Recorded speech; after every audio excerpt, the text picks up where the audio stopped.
part of your brain which controls the dopamine and makes it worse. It's called the prefrontal cortex, the part in the front, the executive function part, the Jiminy Cricket of your brain that keeps you from doing stupid things, puts it into suspended animation and makes the dopamine run rampant. And at the same time, it makes the serotonin receptors go down so you can derive less contentment from whatever it is you're experiencing.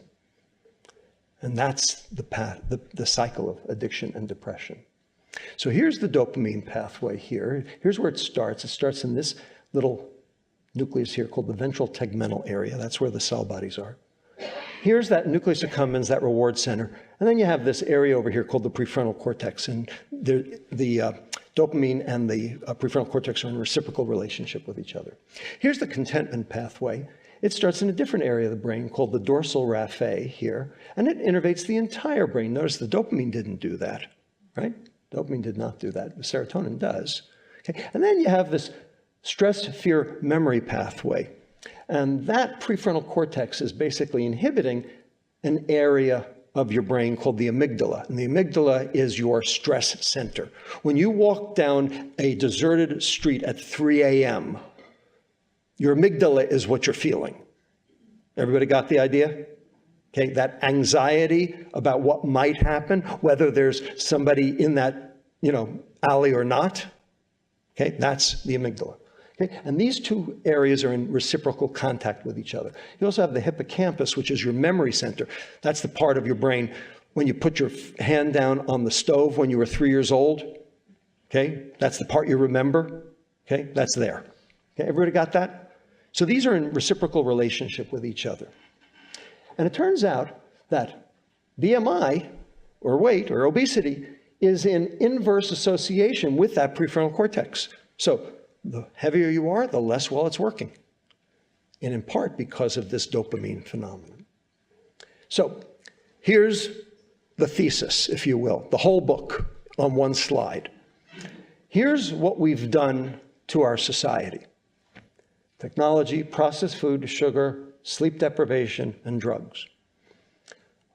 All of those drive dopamine. But dopamine lowers its own receptor. And so this is the vicious pathway of tolerance. Throw some stress on top, which inactivates the inhibitory mechanism, and you end up with addiction. Conversely, all of these things contribute to metabolic syndrome, all those chronic metabolic diseases, which lowers serotonin, adds some stress, which lowers the receptor for that serotonin, and now you can't even conduct that feeling of contentment, and that's depression. So addiction and depression are two sides of the same coin, born out of what has happened to our environment. Could you throw shopping on that list too? Sure. We'll throw shopping on there too. You bet.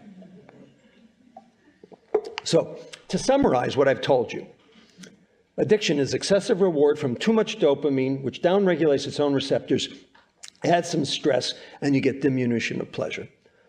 Depression is deficient contentment because of not enough serotonin. Metabolic syndrome downregulates serotonin. The stress reduces the number of receptors, and therefore you get diminution of happiness too.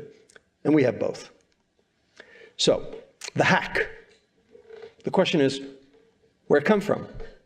Who perpetrated this hack upon us? Why is this nonfiction disguised as fiction? That's the question. And I'm going to argue that this is industry-driven and government-sanctioned, that this is willful, not accidental, and it's very well orchestrated, and it's a plot, not a conspiracy, because a conspiracy would require collusion between industry actors, specifically to cause our detriment. I'm not arguing that.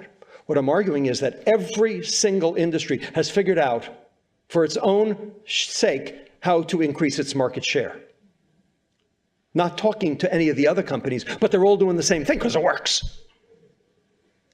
And it's engineered with a profit motive only. It's only about the money. Only about the money. Okay, here's an example. Everybody familiar with this, right? 10-year campaign by Coca-Cola, Open Happiness. Okay, longest running campaign in the history of the company. Why? Because it worked. Any happiness in that bottle? Sugar, caffeine, dopamine. Anything else? Water, phosphoric acid, caramel coloring. Huh? Aspartame. Well, that's Diet Coke. Yeah. All right, but you get the idea. Nothing in there. It used to be cocaine. Yeah, right. It used to be cocaine. That's why it's called Coca-Cola, right? Okay. How about this one? A little closer to home. The road to your happy place is paved with raisins and flakes and pavement.